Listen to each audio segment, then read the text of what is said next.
So thank you everybody for coming here today. Thank you, Daniele, for accepting our calculation. I present you Daniele De Gennaro from University Paris-Dauphine, University of Parma, who's going to talk about explicit diffusion redistancing scheme for the mean curvature flow. Thank you. Thank you, Davide. Thank you for being here. It's a pleasure to be here in Trieste and seeing so many friends.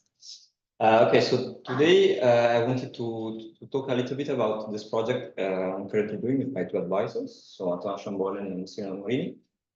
And the idea is really to have like a simple presentation of the topic. So even the main result won't be truly stated in a precise way, but I think it's, I mean, my goal is more to give some ideas of what we are doing, what are the techniques we introduced, more than being hyper precise. So we'll talk about essentially the mean curvature flow, in particular on a fully discrete scheme to approximate essentially this evolution flow. Yes. Okay, so brief introduction on the mean curvature flow. I hope anyone has heard about it, but so it's an evolution, a geometric evolution. That means that essentially we are looking at a family E of T of sets, which are all in Rn. And when we have T, a positive parameter, which is the sign. So we start from a given set is 0. And then essentially we prescribe an evolution law. That is, we picture with that. So we take a set E and T, we consider it boundary. And the evolution law is given on each point F on the boundary, and it's the normal speed. So essentially, we look at the normal outer direction, which is mu of x. And the velocity, that is the speed, sorry, that is the modulus of the velocity, is minus the curvature. So, so for instance, in this case, since we're looking at this set there, okay, the velocity is pointing this way, and we are pointing that way. So what is the curvature here? I won't be precise essentially in the whole talk, but you can think of it about as the classical mean curvature for Riemann geometry, or maybe as the first variation for sets of parameters. Okay, so what does it do? Let's look at a simple example. So let's fix a ball as an initial datum. The ball of radius r0. And okay, so we know that the curvature of E naught is just 1 over the radius. Okay, so 0. And essentially by symmetry, we know that the Holding set will always go. So essentially, we are looking at an evolution from E of T equal whole of a radius at the level of T. And what is, I mean, how can we derive this evolution? So it's not too difficult to see that essentially the velocity is nothing but a dot. So the speed is just the time derivative of the radius, and the speed is given by minus the curvature, so minus 1 over r. And so we can integrate this, and then we get that r of t is square root of something like r squared minus 2 t, something like that. So maybe some constant. But okay, so it's interesting to see that essentially. So for instance, take r not big. You see that for a while, essentially the set does not move, and then after a long time, it will essentially disappear because then here it's something negative, so you won't. So essentially, you're looking at walls that start to shrink slowly, and then they go faster and faster up to disappearance. Okay, so a little background on the flow itself. It has been introduced to study coordinate phenomena. So essentially, if you look at the material, you look at different regions that you can idealize as grain boundary. And essentially, when you let, for instance, some physical processes go through this material, you see that essentially each grain boundary is moving according to curvature. Because morally it's minimizing the surface tension, is the area they are touching one with each other. And then you can find some instances of mean curvature, for example, in evolution of soap films, dropping water, etc. And from a mathematical point of view, it's really interesting because it's formally a gradient flow for the perimeter. and you can look at it as an L2 gradient flow. It's not a proper gradient flow because essentially on the family of the hypersurfaces, you cannot look at it as a Riemannian manifold, but more or less it's this way.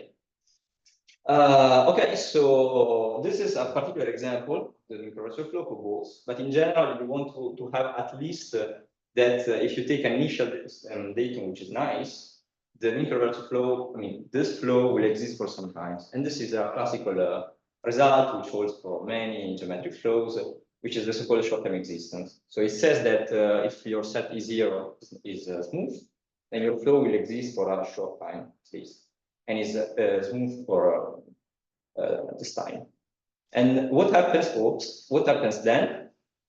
So there is this really famous example called the Grayson dumbbell, which allows you to get a hint that the mean curvature flow in general is not really a nice flow.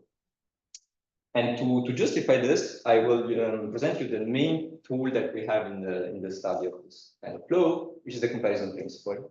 So this is somehow the weak comparison principle, if you want. It just says that if you take two data which have an inclusion, then the inclusion will preserve the flow.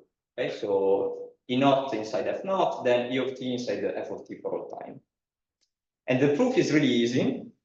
I mean, more or less pretty easy because the idea is that take two sets from inside the other, E and F, and assume that they have a touching point.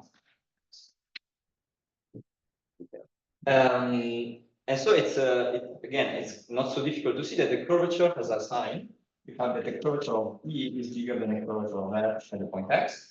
And so if you look at the velocity, which is minus F, you have that essentially E is moving inward faster than F. So the idea of the proof is essentially that, okay, I start one inside the other, and then I let the flow go, and I assume that at one point I have a touching, and then the one inside will move faster, so we'll detach somehow.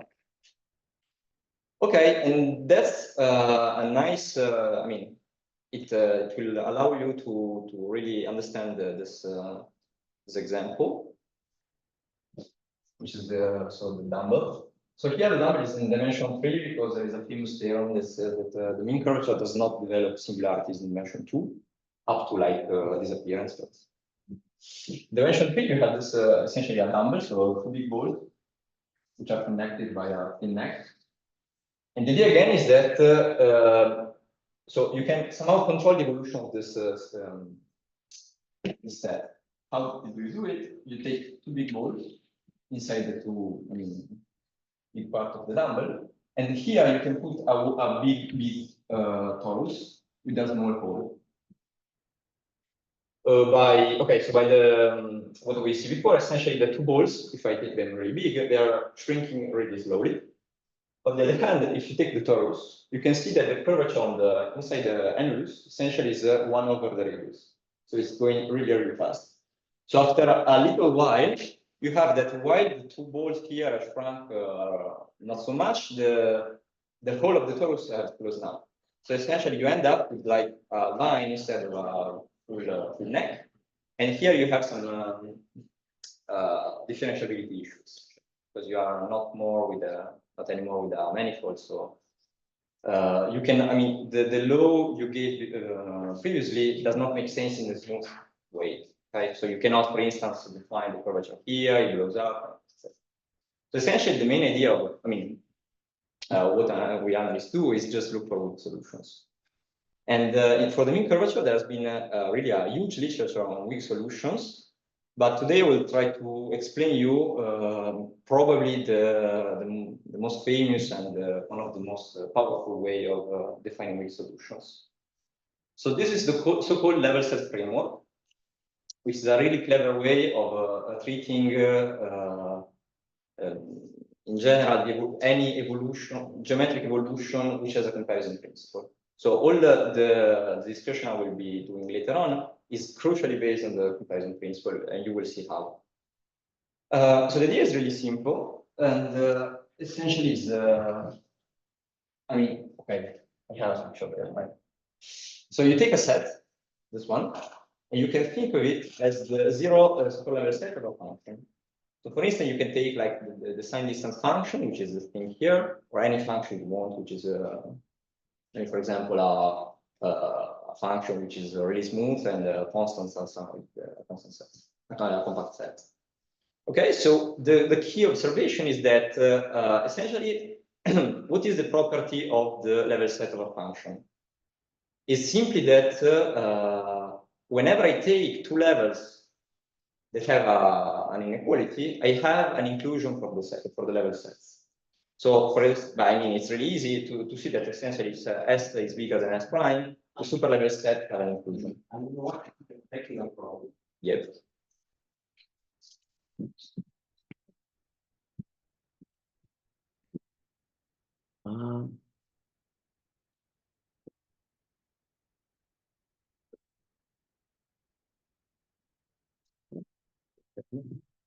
Here we go.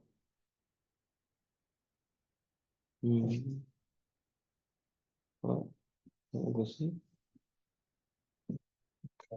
Adesso si vede? Sì. Ok.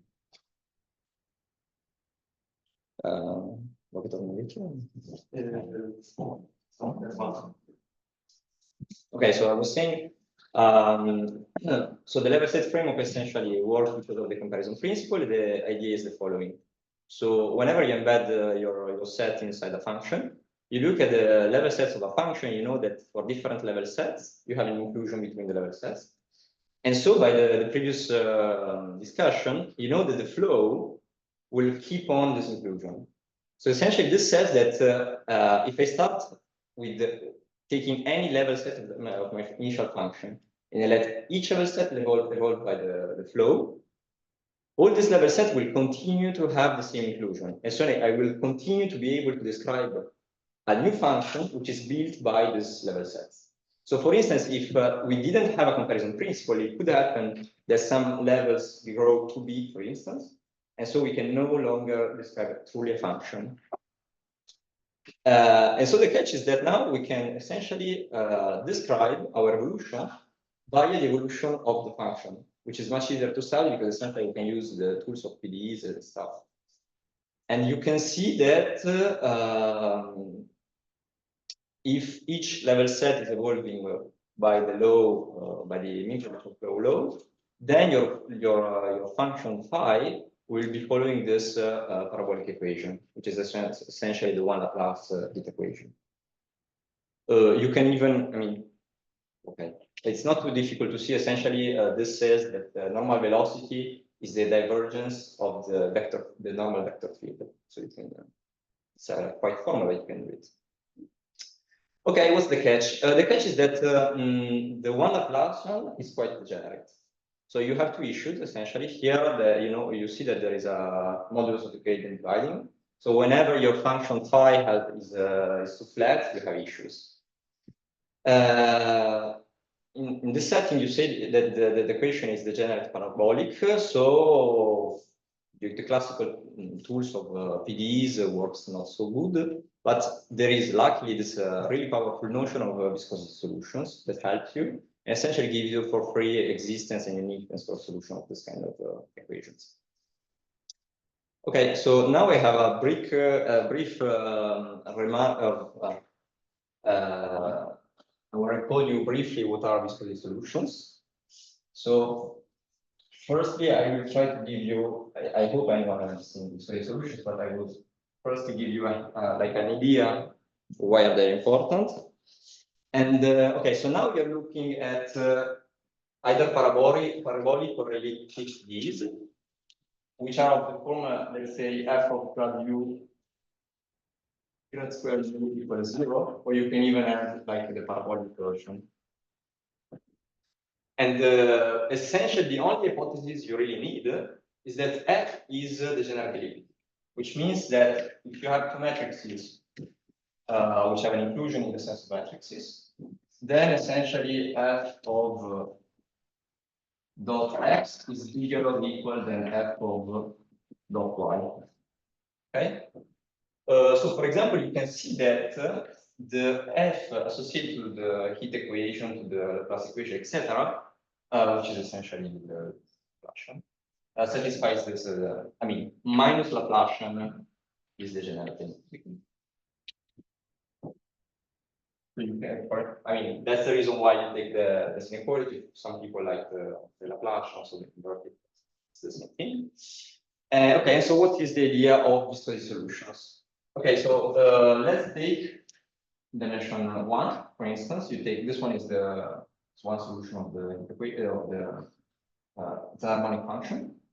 And for example, we look for subsolution. So for example, take this data and you take a U as subsolution.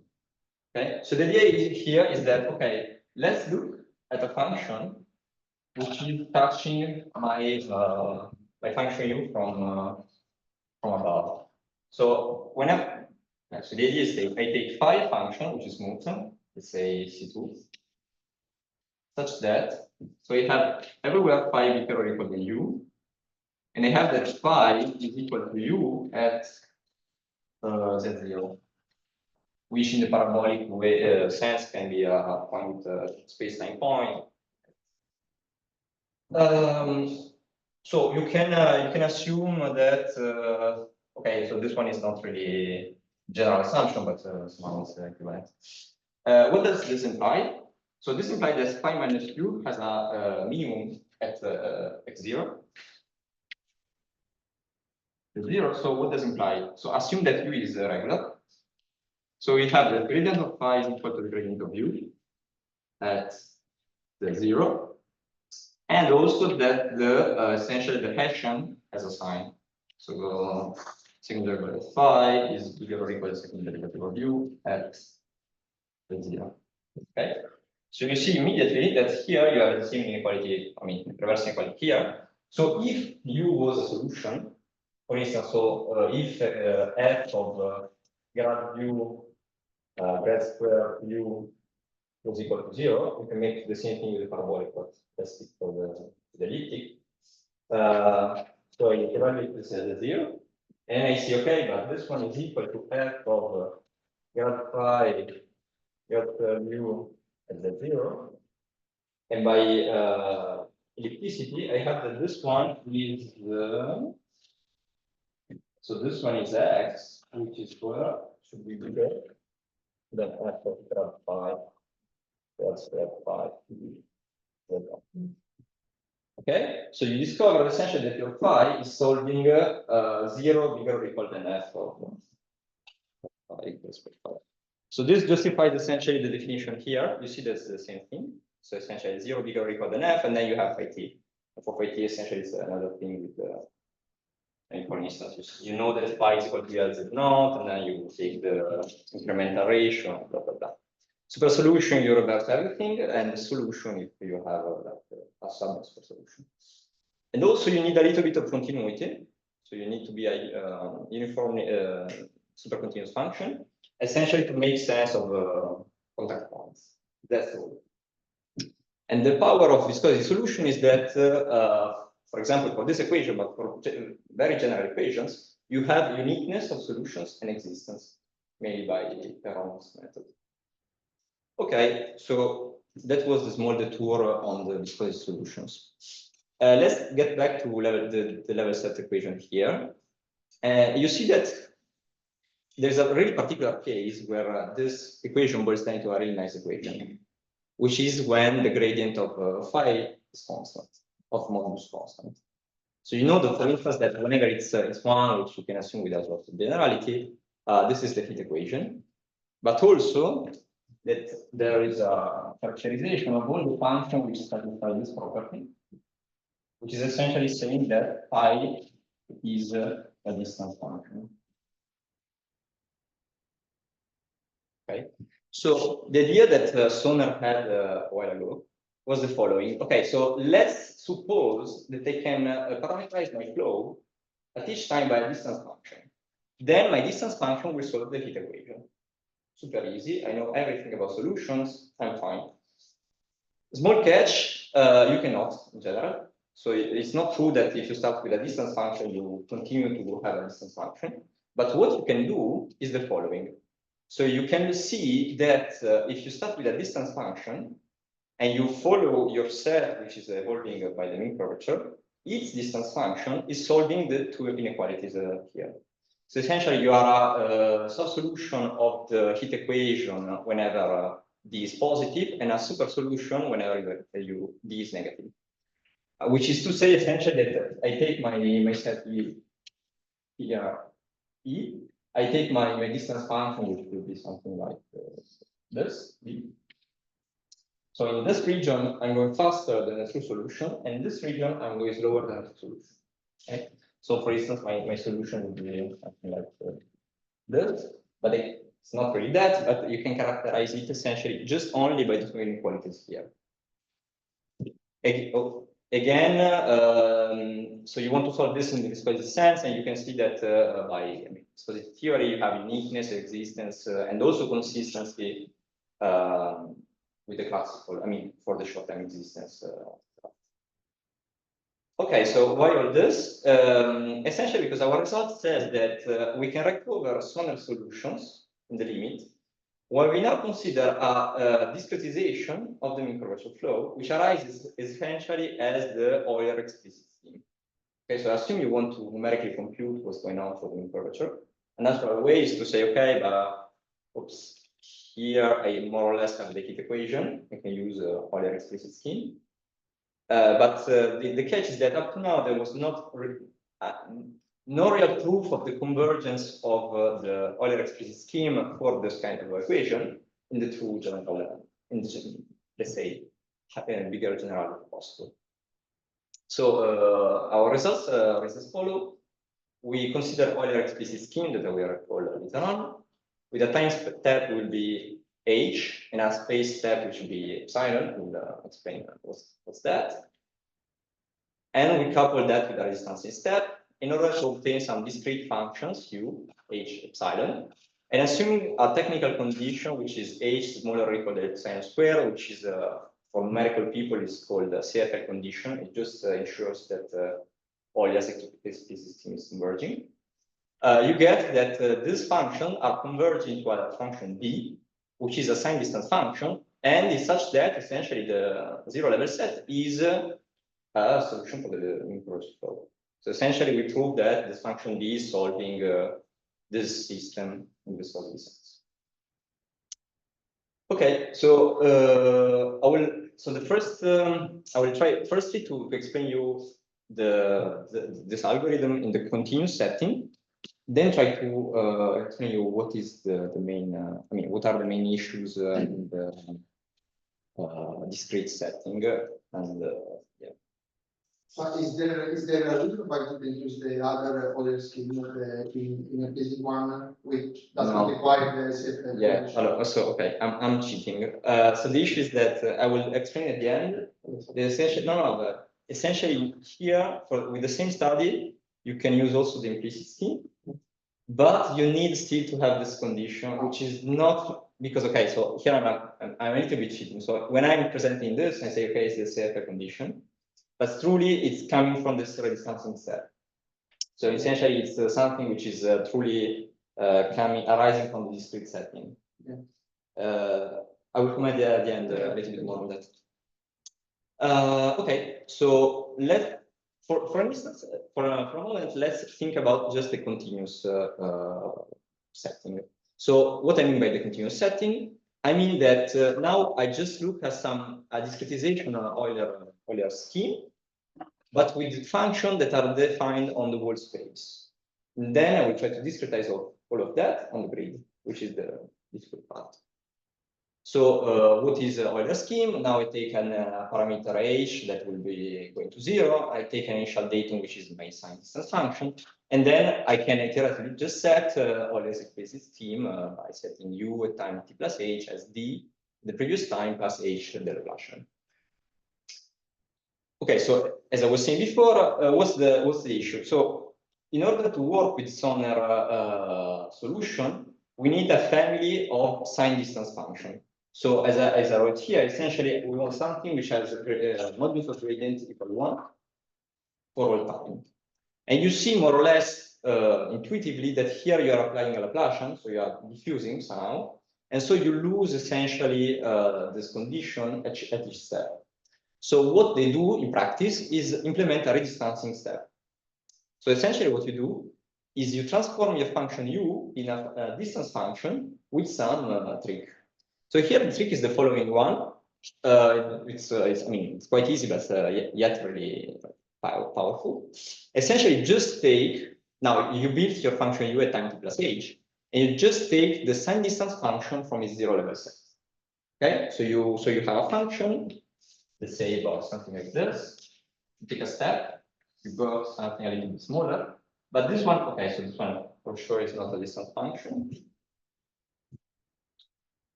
So let's say you start with something like that. Okay, then you make a step. So for instance, we got something like this, okay, which has moved a little bit. And the idea is then to take the distance function from this set, something like that. Okay, so now you have a new distance function from h at time t plus h, where this one here. Why should this work? Because of this really nice property. So whenever you have a function which is one Lipschitz, so it does not satisfy this, but it's just one Lipschitz. And this you know because essentially here you are diffusing, so you are one Lipschitz. So then you can see really easily that this function, so the sign distance function from a zero level set, is okay. It has the same zero set.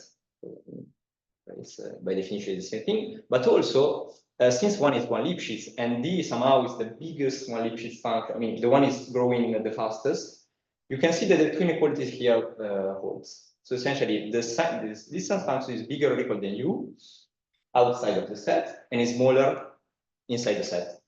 And I mean, okay, the idea is the graphical idea is again the same.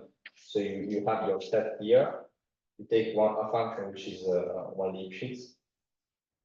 And since it's one Lipschitz, you know that here you are going slower than one. So when you shoot here, you are above. And again, here is the same thing. When you shoot, you are below. And then you do the same thing here and there. And this one was not one Lipschitz. Okay. So and this with this inequality, it's really easy to see that you can approximate equation one. So for instance, consider the region where u is positive. Okay, I will do that later, so it's don't worry.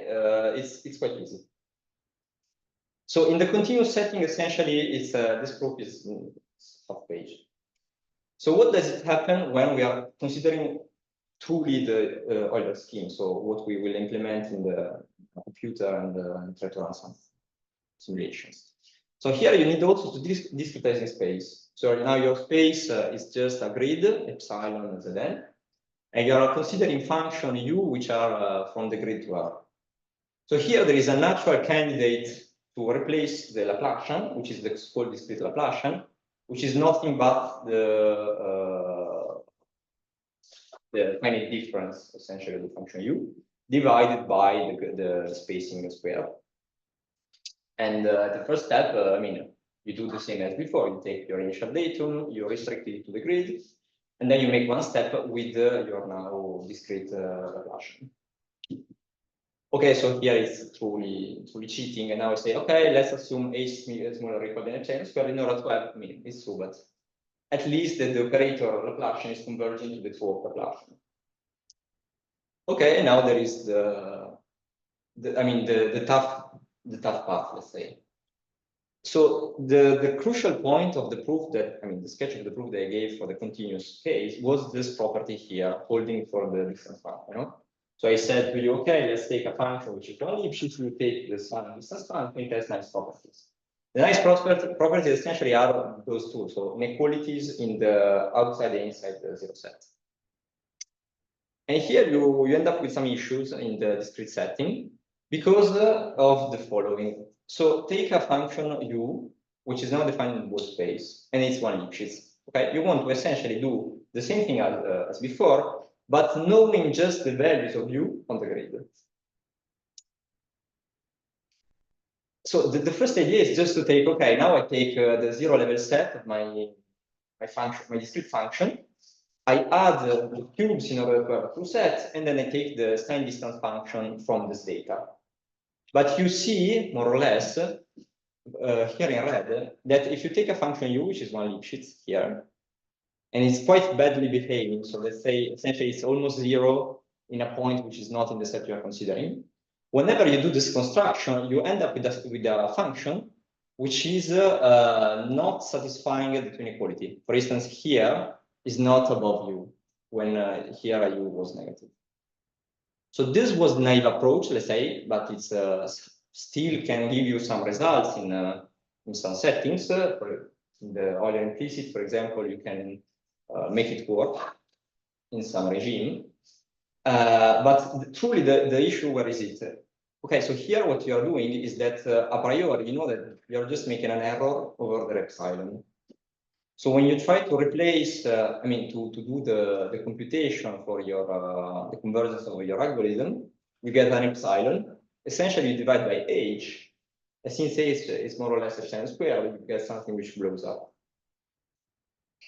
So what we really try to do is instead try to look for an interpolated, I mean, try to interpolate the value you have in order to define something which satisfies this stuff. So the idea in dimension one is really easy, no? You have the points, you can try to interpolate between them, and then you can define new points here, which are not integral points, and you can build a new function. So this works, but just in dimension one. And in a higher dimension, what we ended up with is this, I mean, a little bit more weird definition, which is involving infinite convolutions. So, I mean, the full definition is this one, but I think the picture explains a little bit better what's going on. So you take your function u as before, and essentially you build your distance function into steps. So the first step, essentially you build the positive part. And to do that, you keep your negative part of u, and essentially you shoot with the maximal one Lipschitz function you can find in the positive part, which is essentially this expression here, or you can define it as the Maxwell one Lipschitz function, which is equal to u whenever u is negative. And then in order to have like a signed distance function, you just essentially do the same, but now using as data your d plus. So our SD is the minimal Lipschitz function, which is equal to d plus whenever. And then I mean, you need to symmetrize, but like here, you essentially you put your attention on this negative here on positive, whatever. Okay, so with this weird definition, you can see quite easily that you have the same zero level set on the discrete level, and also this function SD of u is satisfying the twin inequalities that I showed you before. And then, I mean, you have also a comparison principle. So if u is below v, then your redistancing operator essentially has the same inequality. Okay, and so, I mean, now the scheme is truly what you expect. So the first one is the Euler scheme, and the second one is the redistancing made by this redistancing operator. Okay. Okay, there is quite a bit of thing going around. Okay, so just to be able to present you a little bit the generalization later on, I can rewrite this stuff in a more compact way, essentially just writing d, just forgetting that they have a function u. I write d as my redistancing applied to the function that I was paying from the previous time by a convolution with a kernel. And the kernel, essentially, for instance, this one is the convolution kernel associated with this operator. You can find it by hand, it's quite easy, no? So the key observation here is that okay, so what's the meaning of the CFL condition? The meaning of the CFL condition is just that the kernel here is non-negative. So the kernel is preserving the comparison. Essentially is, I mean, then it's integrated into one, and you have some nice properties on the Fourier space that by positivity, and then it's symmetric, so it's real, and then okay, and then you can try to analyze this kind of algorithm and find out that, for instance, u are uniform u h epsilon that are produced, okay, though sorry, d h epsilon that are produced by the scheme are uniformly one Lipschitz. And then with a bit of work, you can show that they are also uniformly continuous in time. And you can pass the limit by square zeta and get some limit function. And by uniformly one Lipschitz, you get also that the limit is one Lipschitz too, essentially. Okay. So this one is just it's a sketch. Don't worry, I won't enter into details. So this is how you prove the time continuity of D. It's a really classic tool in this kind of, in my subject, and it's just an evolution, an estimate on the evolution speed of balls. So it's quite weird, but it's not so unexpected that in order to know how fast your function was moving, by the comparison principle, it's enough to see how much balls are shrinking by your algorithm. And then, it takes some work, and it's here that you really have to use the safe recognition. But you essentially can prove that if you do just one step of your scheme, your ball is shrinking by a factor h. So essentially, it's linear in time, which is what you expect. Okay, I erase it from the true evolution. So this gives you some almost monotonicity. You can pass the limit and then get some limit function d, which is Lipschitz, etc., etc. I will skip this. It's quite technical indeed. And the last thing I wanted to present you from the mathematical point of view is the proof of, a sketch of the proof of why the limit function is a viscosity solution to the system you had at the start. Yes. How do you do? How do I do? Okay, but let's follow this quite slowly. I have plenty of time. Yes, no. Yes. Okay, so we want to prove that now dh epsilon is convergent toward a viscosity solution. Essentially, what do we need to prove? That our function. So by the discussion we had before, we know that now our function dh epsilon are converging to a function d in the limits. So we know that dh epsilon converging to d, which is one Lipschitz that has some continuity in time. Essentially, it's the same continuity that you need for the super and sub solution for the viscosity equation. Okay, so this is truly something you need in order to have truly some viscosity solutions. Okay, so again, what do you do in order to prove that you are a viscosity solution? You take a test function eta plus 2, and you assume that. So here I want to prove super solution. Sorry, so it's everything the other way around from previously. So now you take eta, which is smaller or equal than d, and you assume that you have a touching point at z0 where d was positive, okay? Because you want to prove the super solution property where d is positive. So you assume eta of z0 equal to d of z0, strictly positive. Okay, so by standard arguments, more or less, in the theory of viscosity solutions, you can build now functions which have the same properties but are acting on the discrete level. So for our dh epsilon, so we find a function eta, let's say k. So we pass to substitute. So we need to pass to substitutes. Yes. So you find some eta k which are smaller or equal than our dA. K, and also you have eta k is equal to d epsilon k at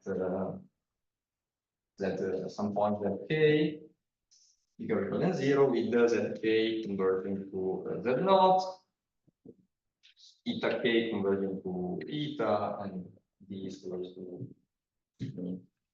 that. Okay, and then the proof is quite easy once you have all these ingredients. It's more or less the same one I presented you for the Laplace equation. So the first thing, okay, so you start with the value eta k of zk. You know that this one is equal to the value of d. But then you remember the definition of d. So this one was the operator as d epsilon applied to d. Oh, sorry. the convolution of D at the previous time. So this one evaluated at the point xk, tk minus h, where zk was tk. Yeah, sorry. Okay, so then you remember that SD was above your function where it was positive. You can prove easily that this one is positive in the same set. So you know that this one is bigger or equal than k epsilon involved with the epsilon k at the evaluated attributes. Fine.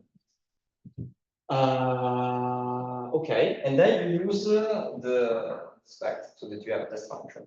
So here you can use also the same inequality and replace it with k. Okay, but then okay. So here I call you what is that. So it's just another way of writing eta k at the point tk minus h plus h plus an epsilon of eta k minus k. Okay. What do I write? Essentially that if you pass this on the left, on the left, we have eta k ek plus zk minus eta k at ek minus h over h is bigger or equal to the minor Laplacian applied to eta k at time at the point this one. So you have essentially the right inequalities. If you pass to the limit, you can pass to the limit. You can do it. And so what you see from the proof essentially that we use the positivity of the kernel, the property of the function SD, and essentially some here we know the form of the kernel, but if for instance so here what we have like in the general case. Here if you subtract this from both sides, you have this one.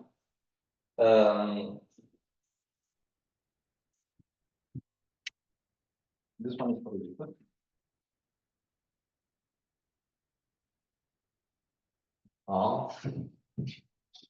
Sorry. What do I have? Yeah, eta k 7k minus eta k minus h bigger or equal than what? Then kappa psi minus the identity over h convolution with the micro. Okay, so this is for later. Okay, so that was the end of the proof, and essentially, so here is a sketch of some possible generalizations. So from this formal computation, you see that if we have some properties, so like positivity of the kernel, symmetricity, yes, some integrability, I will explain later on this. But if you knew that this thing was convergent to the Laplacian of eta somehow, you can essentially do the same proof and end up with something which works for any kernel that satisfies some general hypothesis. So what we are doing here now is exactly that. So essentially, we try to generalize the previous discussion to the algorithm here. For now, kappa is something really general, which just satisfies some positivity. It's symmetric. It has a mass equal to 1. And we can even find somehow some natural time scale, which is dictated by kappa. So we were not imposing any h at all. You just give us the kernel, we find the h, and everything works. And of course, we need some assumption for the convergence. And the interesting fact is that with all this assumption, you just need pointwise convergence for the Fourier transform, which is essentially nothing. For instance, here you can for the Laplacian, you can write down the Laplace transform of the Laplacian will be something like essentially one multiple of see. So you essentially know that this one point is converging to the symbol is of the sign. Yeah, sign of the Laplacian. So it's something really easy to check, and the price we have to pay is that in this general framework, we need to change the notion of weak solutions, which are now becoming this kind of distributional solutions that I won't introduce. But essentially, if you remember the system we are trying to solve in the viscosity sense, I will try to solve in the distributional sense. Okay, so I'm almost done. Yes. So some conclusions. Okay, so this is somehow a new algorithm, which is, I mean, it's not a new algorithm. Of course, it has been around for ages, but it's the use of this discrete science function is pretty new. You can see that the problem with our function is that when you're doing the infinite convolution, you are looking at the whole space. So from a numerical point of view, it's a nightmare. Essentially, to find the true inf, you need to explore the whole space, so it's a nightmare. But on the other hand, like the diffusion step is really cheap. You just need 4 points.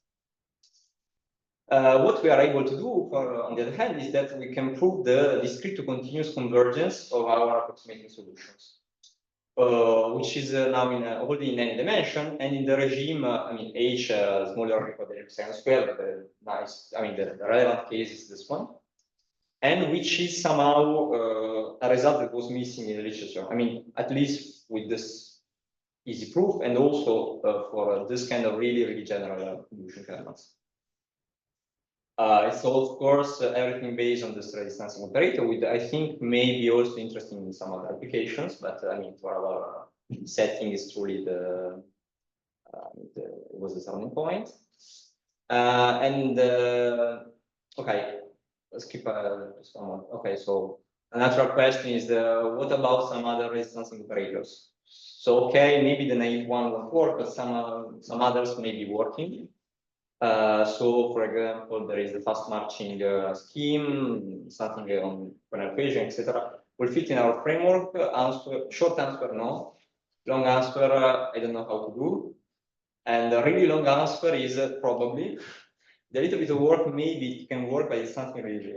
I mean, I think it's more for someone for numerical analysis, not. And it's really interesting because.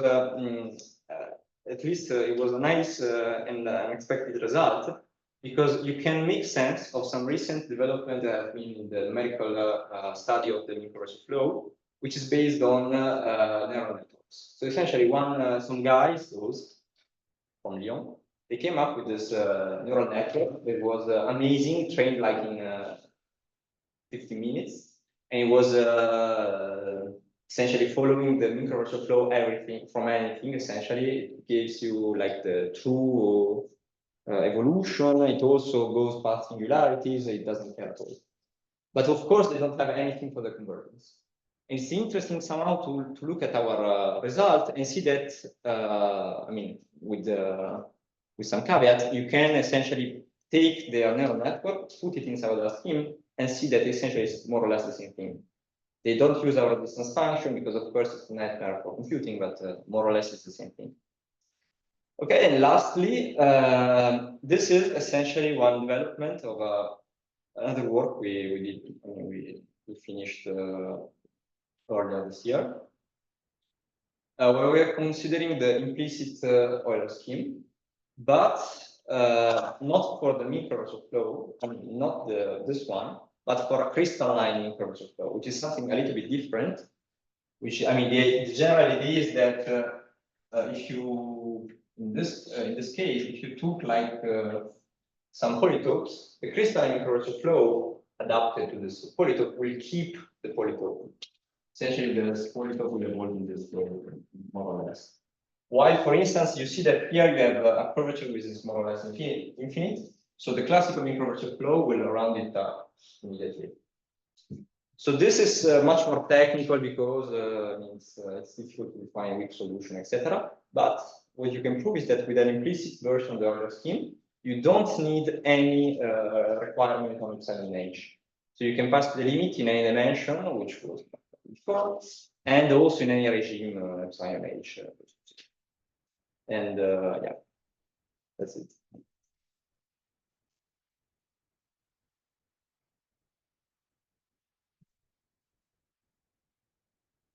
Thank you, Daniel, for the wonderful talk. Are there any questions? Somehow, curiosity, question about curiosity, is a square lattice as you used really needed for this? No, not really. I mean, as long as you have something deterministic, so you fix the lattice, you can do everything. So, for example, like the definition of, okay, so I mean, here, if you take the Laplacian defined this way, you won't convert to this Laplacian. That's through some like elliptic variator, which is nice, of course. But the sign distance essentially is not looking at your lattice. I mean, up to defining, truly redefining a little bit like the distance. So for the isotropic way, for the isotropic distance, I don't think it's necessary. In the previous one we did in the crystalline, you really need to like to follow the graph structure, but it's yeah. So let's say morally you don't care at all about the geometry. That's nice because essentially, I mean, it's nice and bad because from one point of view, you lose track of the lattice when you pass the limit. So somehow it's what you expect, but on the other hand, you lose any information about the lattice geometry. So there are some older results which are trying to essentially they don't work with Sonder's definition. They use like the minimizing movement scheme or like for sets. And there in the limit, if you go to the limit, you can really guess somehow the form of your lattice in the limiting energies. So there you can try to take it out. But for us, it was more or less, I mean, it was more a question about why do we have numerical schemes that work for any choice of the parameters in any dimension, and why there is not really a proof of that. And then while we're doing that, we discover, I mean, that's really an easy proof, and it's nice.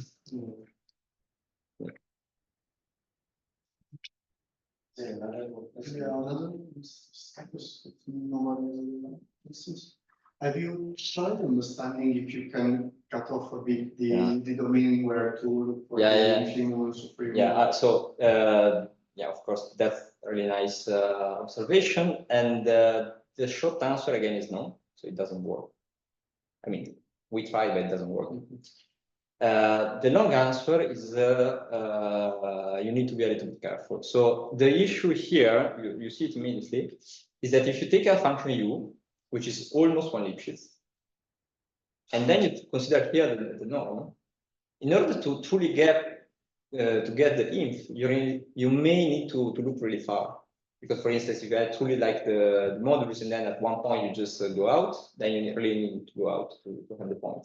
So for this norm, in general, I don't think you can do it. The issue, I mean, okay, so this one is like a moral thing. From a computational thing, I mean, the point of view, it's this one does not hold anymore.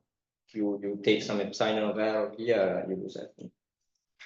I don't know if maybe you can, probably you can do, I mean, I expect, but also the bosses expect that if you take a strip which is going to infinity as epsilon goes to 0, it should work. I mean, at the nice rate, yes, it should work, of course. Because essentially here you add something which is going to 0 in the limit, so yes. But that was more or less the reason why we were looking at crystalline energies. Because there you don't use the, I mean, you can, but not in the true Nichols flow, which is like preserving the shapes. If you want to preserve the shapes for the crystalline energy, you need to use a distance, which is defined starting from the anisotropy that you have. So if you choose some like rational anisotropy, the inf you have here, you can truly say that it's a mean or a max. and you can find it in like a big enough neighborhood of your starting points. So the isotropic case, which is the more interesting one, probably you cannot. In this crystalline, yes. And we are looking if some, because, for example, the fast marching is something which is really fast and is truly producing some distance functions. It's some like iterative scheme which essentially starts from a set and then builds the distance function in an iterative way. And you can do it go really, really fast, like n squared, just n squared, like iterations. And the issue is that, I mean, the fact is that it does produce some distance functions, but we are not able at the moment to prove that the fast marching applied from our initial function will produce something which has comparison principle.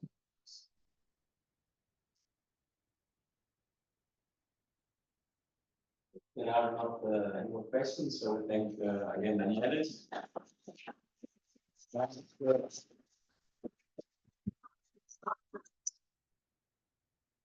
And see you at the next video.